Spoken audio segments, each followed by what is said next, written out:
Meron tayo ditong instant coffee o yung ating 3-in-1 na kape. So gagawin natin ay ibubuhos natin dun sa ating condensed milk. Napakasarap ng ating recipe ngayon. Hindi mo akalaing pwede pa lang itong pagsamahin yung ating condensed milk at yung ating 3-in-1 na kape.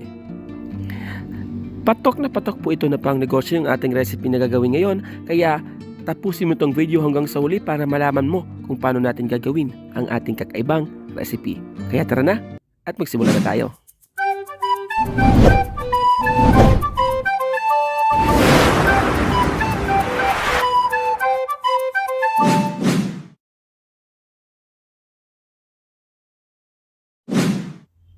Para po sa ating unang procedure, meron po tayo ditong lumpia wrapper.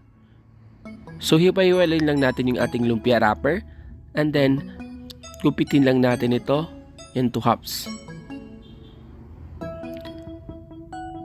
Pag nagupit na natin ay isa-isa na natin itong tanggalin at hiwalay-hiwalayin. So mas maganda kung bago pa ang yung mabiling lumpia wrapper para talaga mabilis siyang makuha isa-isa. So ito guys ay napag-isa-isa na natin silang nakuha. Set aside lang muna natin. Pagkatapos ay mag-crack lang muna tayo ng ating itlog. So ang ating gagamitin lang dito ay yung ating egg yolk. Bali 2 egg yolk yung ating gagamitin dito. Tanggalin lang natin yung egg white nito. At huwag kayong mag-alala, hindi yan masasayang. Pagkatapos meron tayo ditong condensed milk. Buksan lang ulit natin siya. And then set aside lang natin. Pagkatapos ay prepare na natin yung ating induction cooker at yung ating frying pan. So, turn lang natin ito. And then ibuhusan natin yung isang can ng ating condensed milk. And then meron tayo dito isang sachet ng ating 3-in-1 coffee. Kahit anong kape ay pwede dito guys. Depende po yan sa inyo. Pero mas maganda kung 3-in-1 na talaga yung gagamitin dito na kape para talaga mas hindi siya medyo mapait at meron siyang creamer na konti. Pagkatapos ay ibuhos lang natin siya agad and then mix lang natin hanggang ma-dissolve yung ating 3-in-1 na kape. Siguraduhin lang natin na ma-dissolve natin ito ng maigi para hindi po siya magbuo-buo, and then yung ating apoy dito ay naka-on na po yan. Low to medium lang ang ating gagamitin dito na apoy, and then gradually add na natin yung ating 2 egg yolk. Pero isahan lang yung ating paglagay dito. Hindi natin agad ibubuhos yung 2 egg yolk. And then gradually mix lang natin siya para hindi ito masunog. And then ibuhusan natin yung pangalawa nating egg yolk. Bali 2 egg yolk yung ating nagamit dito. So constantly kailangan mo itong i-mix para hindi siya masunog sa ilalim. Again guys, yung ating apoy dito hollow to medium lang para hindi agad ito masunog. So after 5 minutes ng pag-mix, ganito na yung kailangan nating ma-achieve na consistency. Palamigin lang natin to ng konti bago natin siya i-wrap. Ayan, medyo malamig na siya. Meron tayo ditong wrapper at yung ating egg white. So meron tayo ditong ice cream scooper. Gagamit lang tayo ng ice cream scooper pero half lang ng ating ice cream scooper yung ating ilalagay dito. Pagkatapos ay ibalot na natin. So hindi siya magkakasya talaga. So ibabalot natin siya dun sa ating wrapper. I-double wrap natin siya para magkasya. Ayan, kung makikita nyo hindi talaga siya nagkasya. Ayan, so i-double wrap talaga natin siya para magkasya yung ating filling dyan at hindi siya mapunit pag ipernito natin siya mamaya. So kayo na yung magtansya kung gaano kadaming filling ang yung igagawa, yung ilalagay dito. And then pagkatapos ay wrap lang natin. So ang ginagawa natin guys i-double wrap natin siya. So bakit pa ba natin to hinahati sa gitna kung i-double wrap naman natin? Ayan guys, kasi kailangan ganito lang kaliliit yung ating kailangan magawa.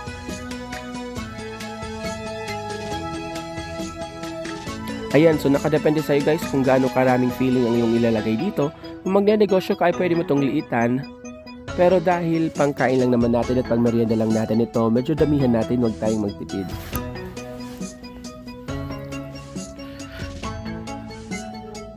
Ayan, so repeat na process lang hanggang sa maubos na nga yung ating filling doon. Ayan guys, medyo mainit pa yung ating filling dito kasi kailangan din talaga mag-set ng matagal yung ating filling kasi titigas siya pag tinagalan natin.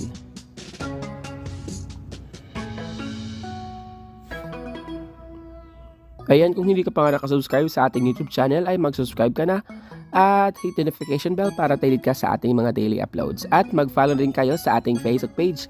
Ayan guys, meron po tayong pa-air fryer kaya punta na kayo sa ating Facebook page. Yung link ay nandun sa ating description box at sa ating comment section. Pagkatapos set aside lang natin at magpa-fry na tayo. So meron na tayo ditong pinakuluang mantika. So mas maganda kung naka-deep fry talaga ito. Pero dahil kulang tayo sa budget sa oil, ganyan na lang. So lutuin lang natin ito ng 3 to 5 minutes hanggang sa maging golden brown at crispy na siya. Sa mahinang apoy lang ito guys para hindi agad ito masunog.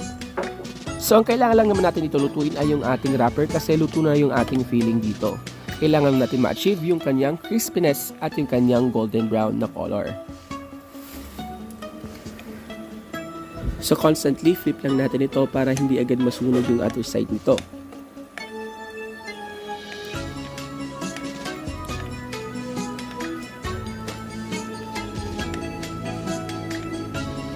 So after 5 minutes ng pag-flip at pagluluto ay golden brown na ang ating napakasarap. Ano bang tawag natin dito? Ano bang pwede natin itawag dito guys? Comment down below. Ayan, pag naluto na siya at naging golden brown, hanguin lang natin ito at i-drain sa ating strainer o sa ating paper towel para matanggal yung mga existing na oil na yan kasi hindi yan safe sa atin yung oil, hindi ba? May mag-comment na naman dyan, ano ba yan ang oil? Pwede naman iluto mo sa inyong air fryer kung meron kayong air fryer. Kung wala kayong air fryer, sali na kayo sa ating giveaway sa ating Facebook page. Ayan, so ito na nga, luto na to. Tara na, tikman na natin kung masarap to.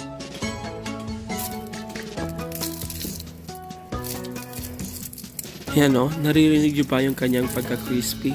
At kung makikita nyo, yung kanyang feeling talagang napakasarap. O diba? Hindi ito tinipid na feeling lang. At kung titikman nyo to guys, grabe, napakasarap talaga. Hindi mo akalain naglagay tayo dito ng kape. So ito na nga guys ang ating napakasarap na coffee lumpia. Pwede mo itong ibenta at pwede na itong pang merienda lalo na sa mga chikiting. Maraming salamat sa panonood. I hope meron naman kayong natutunan dito sa ating napakasarap at kakaibang recipe. Don't forget to like and subscribe and hit the notification bell para updated ka sa ating mga daily uploads at mag-follow na kayo sa ating Facebook page, Happy Tummy by RD. Maraming salamat sa panonood. See you again sa ating susunod na mga kakaibang recipe. God bless and thank you for watching.